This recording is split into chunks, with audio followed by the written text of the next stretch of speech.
Welcome to McKinsey Live. Today's moderator is Lucia Rahili.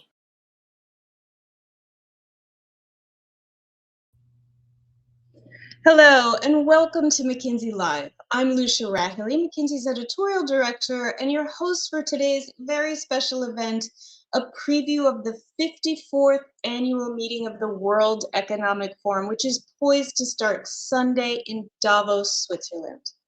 Today's McKinsey Live is a little different from others in this series in that we're not homing in on one specific area of new research. Nevertheless, you can access more on all the topics we'll discuss by visiting our website, mckinsey.com. We do have a range of publications covering the key themes that we will talk about today. And as always, we will also take questions from folks in our registered audience. So feel free to use the Q&A bar at the bottom of your live stream to ask whatever's on your mind. We do have quite a sizable group in our audience today. There's a lot of interest in Davos this year, but we will do our best to answer a selection of your questions either as we go or at the end. Joining us today to talk about what to expect from Davos 2024 are McKinsey senior partners Tracy Francis and Daniel Pacthod. Tracy is McKinsey's Global Chief Marketing Officer and a member of our board of directors, or what we call at McKinsey, our Shareholders Council. She also leads our ESG initiatives, and she serves a range of clients from her home base in Sao Paulo, Brazil. And Daniel is also a member of our board of directors and has been for a good decade at this point. Daniel is also a leader of our global sustainability practice, where he helps clients transform and innovate to reach net zero by 2050. Tracy and Daniel, welcome back to McKinsey Live. Thanks for having us. Yeah, thanks, Lucia. Great seeing you, and great having this conversation. It's great to be with you today, and thanks for making the time with Davos imminent to talk with us. I recognize it's a busy time. Let's jump in and start with some context. Daniel and Tracy, you're both Davos veterans, and you'll be returning again this year. What is driving the 2024 agenda, and what do you expect might actually be different this year from years past? Daniel, let's start with you. I think, Lucia, as you said, I think this is the 54th Davos, and I think it's going to be the largest Davos ever in terms of number of CEOs and also public sector government leaders meeting, and I also think it is perhaps a bit of a reflection of 2024 as a one of the most difficult year to be a leader. Right, we'll talk about this a bit later in terms of the headwinds, in terms of the complicated geopolitical situation, the devastating wars that are happening in different parts of the world. And I think people are, I think the essence of Davos was to really get people from the private sector, the public sector, government leaders, philanthropists, etc., at the table to actually solve problems and really move to action. And I think that's a bit the setup for this upcoming Davos. I completely agree with that. Daniel and I both quite excited, I think, about the size of the delegation, and we're going to get into this now. But I think the fact that the word trust is so front and center is really a sign of the times. Mm-hmm, mm-hmm. And Lucia, I would say, the themes, as Tracy said, I think the theme is really rebuilding trust. I think there's if you think about the themes that the World Economic Forum has actually set, there's something around security and cooperation in a fractured world. And I think we talked about this, a year ago. I think the world is perhaps more fractured today. I think there's a real focus on creating growth and jobs in this new era, especially both, with changes on climate, on technology, and also on competitive positioning. Of course, Gen AI and artificial intelligence is absolutely front and center and will be a driving force for the economy.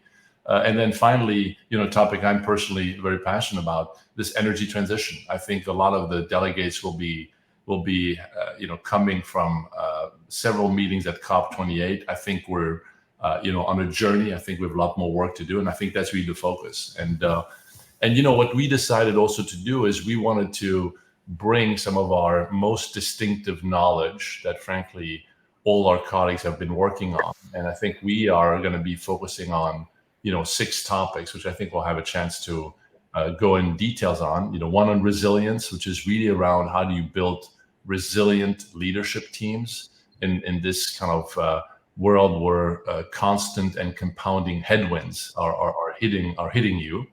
The energy transition, and really what should leaders do, and how do you really move now to a world where you put actions on the board, play offense.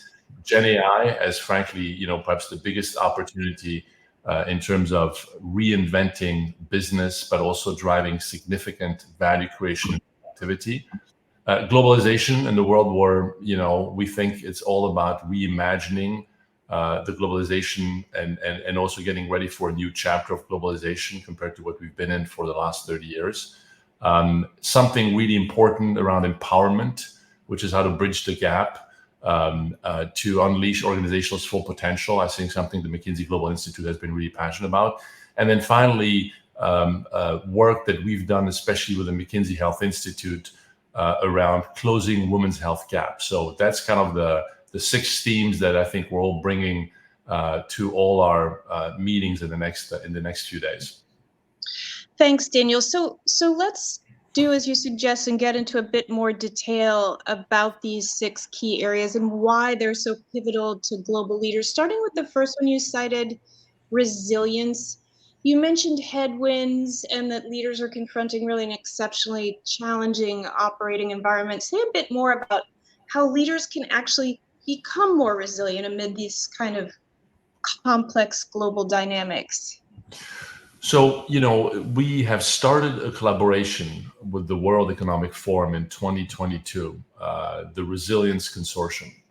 And I think we, at that time, and this was even before the Ukraine conflict, at that time, I think we already started to sense that this will really be the name of the game. And, the best leadership teams in the public sector and the private sector don't treat resilience as something you do on the side. It's embedded in everything you do.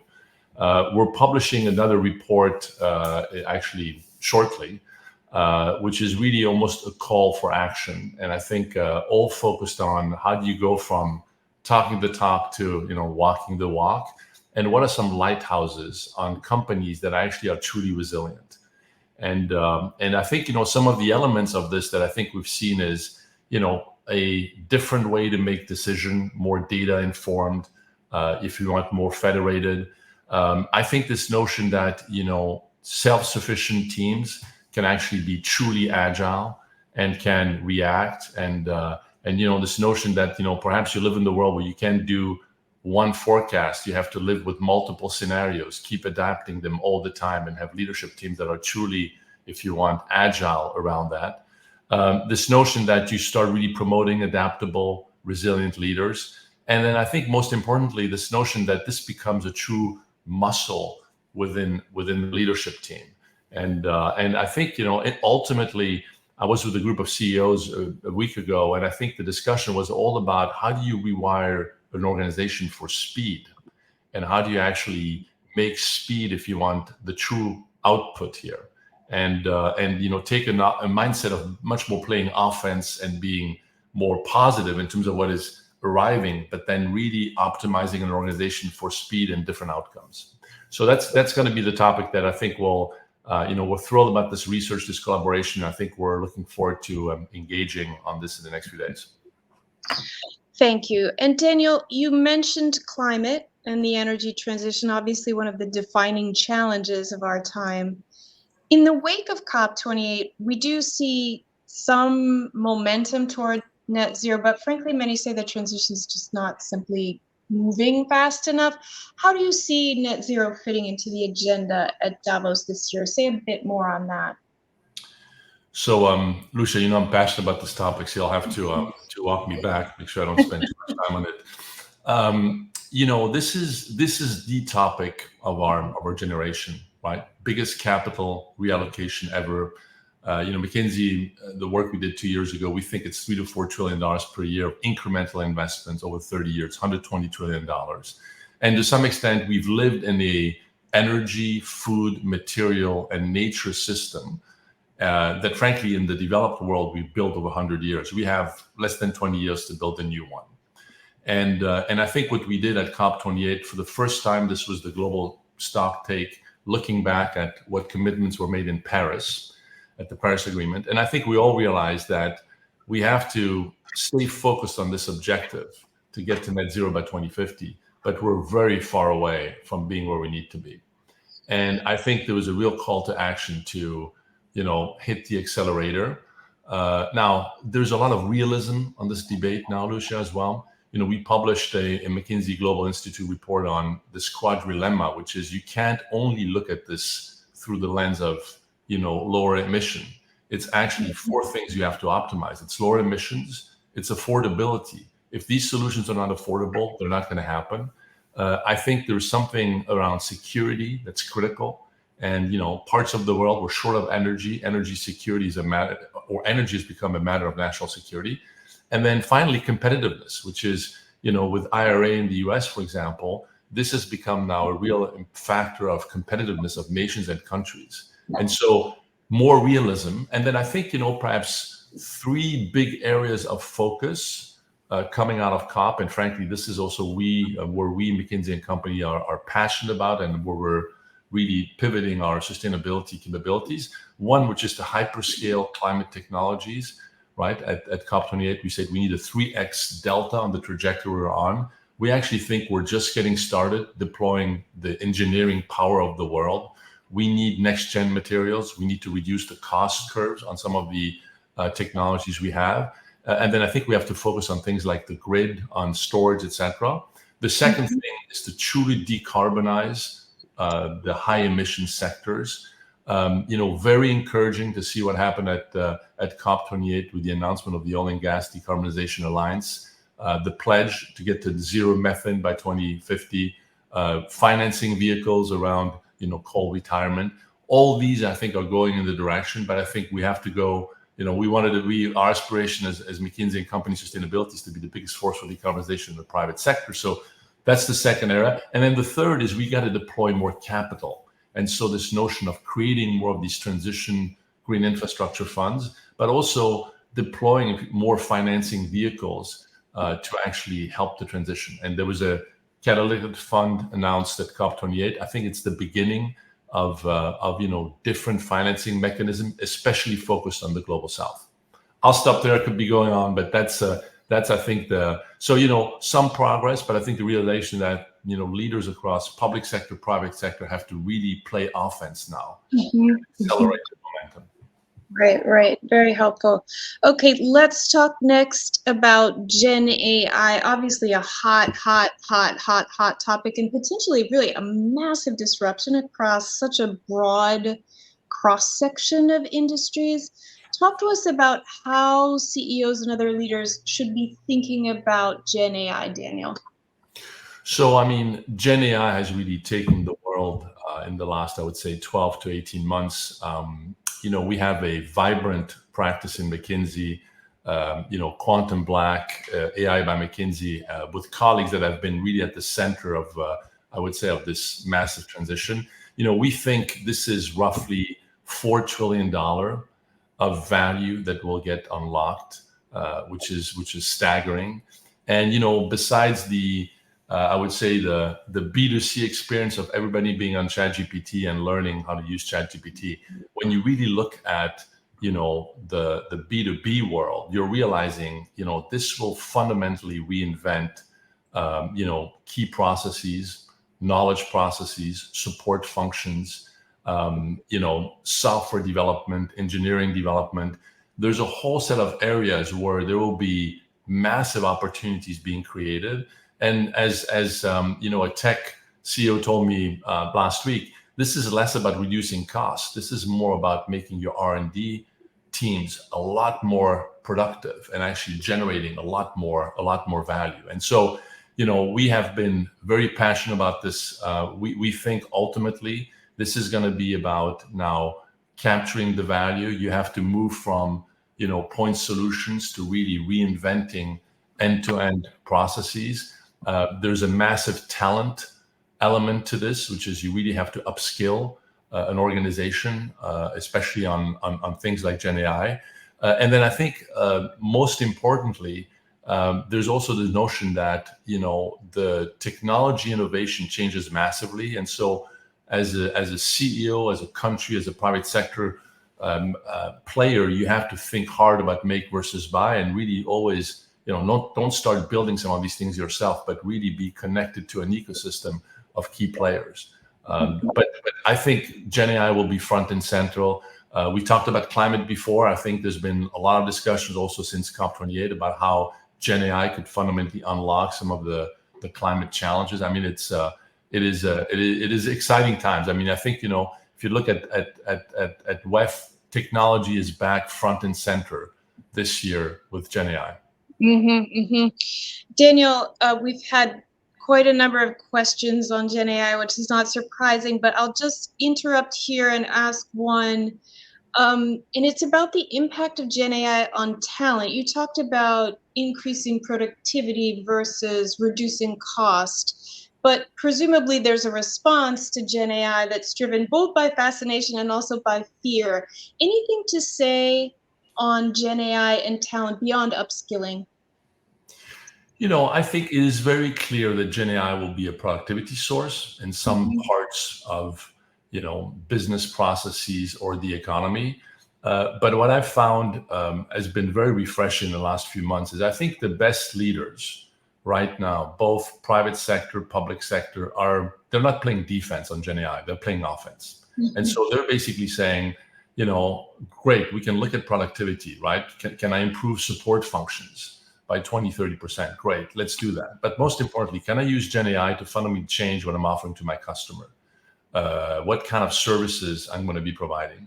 Can I actually triple the productivity of my software development by actually providing more features and actually help even employees be, to some extent, more productive in what they do? And so, as always, when you have a big technology dislocation like this, I think there's fear. But I've seen a lot of leaders, both at the country level, in the private sector, saying, you know what, let's play offense on this, and I think let's be ahead of it. And of course, there'll be productivity savings, but the most important thing is how do you actually build new capabilities and new businesses through Gen AI? Great. Thank you. Let's keep moving to the next theme, globalization. Obviously, a pivotal question as geopolitical tensions continue to escalate, even in the last 24 hours. It's easy to focus on the headlines, which can suggest rising fragmentation. But Tracy, let's turn to you. What does the research tell us? Is the world today, pulling apart, or is it coming together? Yeah. So thanks for the question. I think this is critically important, right? As you said, if we were to just focus on the headlines, I think we could easily come to a view that, globalization is going away. But what our research actually does is, first of all, looks at sort of the broad benefits over many years of globalization.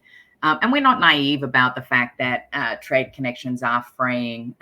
As you said, you only need to look at the headlines over the last couple of years, and particularly the question of different balance of, or as the different power nodes around the world change, and supply chains still brittle coming out of COVID.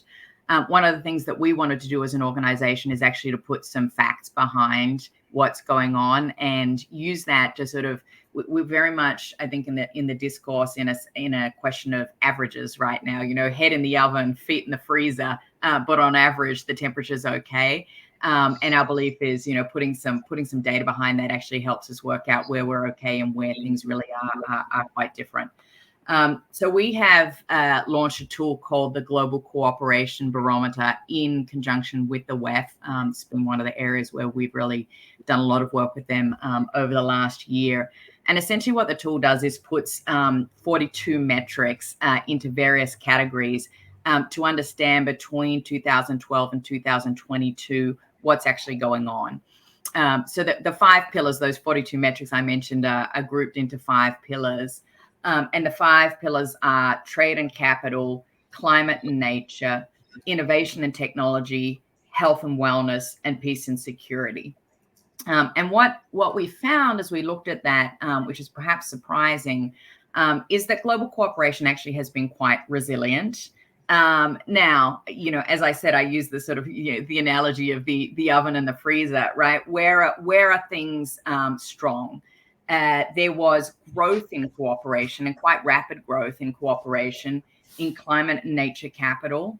As Daniel mentioned right now, but when you actually stop and look at the numbers, it's quite interesting in terms of how global cooperation has increased in that area. Technology and innovation similarly has increased, as has health and wellness. The one pillar that has significantly declined is peace and security. And that is, driven by an increase in displaced peoples and cyber attacks. And so we use all of this to say, look, leaders really do need to think about how to reframe this idea of global cooperation and reimagine what is possible there, and think at this granular level of the different pillars, and therefore what is their role to reinforce global cooperation where that's actually possible. And you see on the screen here, there's what's the benefit of doing that? By our research, we can increase global GDP by 30 to 50%, which is critical because if you think about the challenges that Daniel talked about regarding sustainability and the investment requires, and we're going to talk about inclusion and empowerment and the investment required there, we really do need all the GDP we can in order to fund the ways of meeting the solutions for those challenges. Yeah, that's a timely point. We've had a number of questions actually on slowing growth in the chat. Tracy, you are Australian, as folks can hear from your accent, presumably, but you are again based in Sao Paulo in the global south, which is vulnerable to being disproportionately affected by in a slowing growth environment.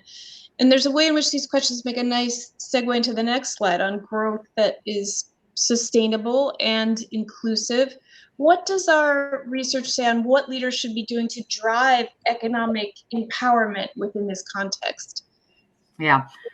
So Daniel talked about how passionate he is about sustainability, and I am very passionate about this overall concept of sustainable inclusive growth, which we have been working on now for nearly 3 years in McKinsey. And our belief here is that there is a system, right? And the system needs growth as a precursor in order to be able to fund what is required to power sustainability and also to improve empowerment. And our belief is that if you do, any one of those things without the other things, that the system sort of falls apart. And the question of growth in particular, to answer your point more directly, is very much around the types of investments that are required. So for this chapter here, I won't talk about sustainability again because Daniel has covered that off very robustly. But if you take this other element of empowerment, we have done some deeper research this year to try to understand, how do we think about empowerment and what are the investments required and where can that funding come from in order to improve the question of inclusion of people. So without, wanting to, again, I'm in the category of I could go forever on this topic, so I will try not to go forever. But first of all, I think we should recognize that real progress has been made in terms of increasing the world's population's wealth. If you look at it, about 1.3 billion people have risen above the poverty line over the last 3 decades. And so we do want to celebrate that. Having said that, getting above the poverty line means that you are still struggling to put a meal on the table each day for your family, and really are at a pretty basic level, right? To give an idea, around the world, the poverty line is defined at about $2.15 per day. So what we have thought about in conjunction, there's quite a lot of academic research on this topic as well, and what we have thought about is, okay, what does it take to get people to a point where they can participate in their societies, can eventually invest in their own small businesses, can invest in education for themselves and for their families, a little bit of healthcare, so moving up sort of Maslow's hierarchy a little. And as we look at, PPP per capita around the world, the number there is about $12. Of course, when you deep dive into different geographies, it's wildly different in different geographies. But if we take it at a global level, it's about $12. And that is a threshold at which you have decent nutrition, decent housing, adequate healthcare, a little education, as I said, and can therefore start to think about participating in your society. And what's quite interesting is when you put together the investment required to get to that level, plus what Daniel talked about on sustainability, and you think about getting there, the number, the amount of GDP required is quite substantial, right? We're talking about 8% of global GDP per year in order to meet those needs. And it's not equally divided between sustainability and empowerment, but, at very big numbers, think of it at about the same level. And what we found, when we came up with that 8%, when we did that research, honestly, there was sort of a moment of, oh, wow, that is a really huge number, right? We cannot underestimate how much 8% of GDP is, particularly if you then, break it down. You talked about the global South, right? Of course, empowerment is overweight in the global South. But what gave us a little bit of hope is that then when you start to work out, okay, what can the private sector alone do? And for the overall 8%, which is empowerment and sustainability, the private sector can close about half the gap. If you just take empowerment, the private sector through accelerated growth, back to your point about growth, accelerated growth and better paying jobs, i.e. living wage jobs, you can actually get about 2/3 of the way there. The rest of the gap needs to be covered off by public sector innovation, by PPPs, or by, the involvement of philanthropic capital. But one of the things that we are trying to do is be a bit of protagonist of this discussion as to how do we move forwards in this question of empowerment. Mm-hmm. I'm just going to interrupt very briefly with a question on whether you think this is really on private sector leaders' agendas, given that this is such a tough operating environment for them. So, it sounds great, but do you believe that private sector leaders are actually taking this seriously and putting it front and center on their agenda? Yeah, I think there's a glass half full and a glass half empty answer to your question. Mm-hmm. Perhaps the half empty view is if you were to take, I was looking yesterday at the agenda of both all of the sessions in the Congress Center, so the sort of on Broadway sessions, let's say, of Davos, plus all of the the off Broadway sessions, so those that are hosted around Davos. By far the question of sustainability and also the question of Gen AI that Daniel talked about, these are the dominant themes on the agenda. But if you take the sort of the glass half full approach, one of the things that gives me quite a lot of energy is as we start to talk about this theme, so are others starting to talk about it. We had a wonderful event at Davos last year that was a relatively small event, but with some of the most important private sector CEOs there talking about this theme and essentially sharing their experiences around their pledge to create only living wage jobs. What are the other types of programs they're doing? And this year, our MGI lunch is focused on this theme. And we have been sold out now for a number of weeks in terms of attendance at that lunch. So, I am animated that the theme is starting to really appear on the agenda. That's exciting. Okay, good. I'm mindful of time, but just briefly on this related topic, we have some new research on women's health that will be presented at Davos, and specifically on sort of the surprisingly poor state of affairs health-wise that women find themselves in. Tell us a little bit about this new report on the opportunity in women's health. Sure. So we are embargoed, so I can't say very much about the report, but it's another one that I am really excited about. And it's quite interesting, right? So we have this statistic here on the page that women on average live longer than men, but actually spend about 25% more time in poor health. And what we do in the report is we take that and we break it down, and there's all kinds of sort of scary / fascinating data in there. So for example, what are the outcomes if you're a man and you go to the hospital with a heart attack versus if you're a woman? I got to tell you, right, the outcomes are dramatically better if you're a man. and sort of, first of all, just framing up what is this question is women's health. Oftentimes when people say women's health, what people hear is reproductive. And of course, it's actually significantly broader than that. Go through the root causes. So, there's all kinds of things about when you take research and understand how research is conducted, there are, a ton of inherent biases in that. And then what we seek to do is sort of frame up the opportunity. Because if the private sector and the public sector were to engage here on this topic, there is massive opportunity for innovation and also massive opportunity to improve the way healthcare systems deal to this question. Great. Thank you so much, Tracy. We are at time, but this has been a fantastic discussion. Thanks to both of you, Tracy and Daniel, for joining us today. It's been great to have you. Fantastic. Thank you. Thanks for having us. Yeah, thanks for having us, Lucia. As always, many thanks to all of you watching. You'll be able to find a replay of this and all our previous McKinsey Live sessions at mckinsey.com/live, as well as, again, content related to the topics that we have discussed. Be sure to join our next McKinsey Live to find out what actually happened at Davos. Tracy will be back with us in a couple of weeks, Tuesday, January 23rd, to give us the highs, the lows, the woe, the intrigue of the meeting on the mountaintop. And she'll be joined by another of our Davos bets. Daniel, unfortunately, has a conflict in this slot. McKinsey leader Sven Smith. We will very likely be featuring an all Q&A session for that event. So be sure to come with your questions.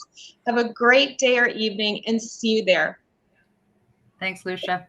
Thank you, Lucia. Bye-bye.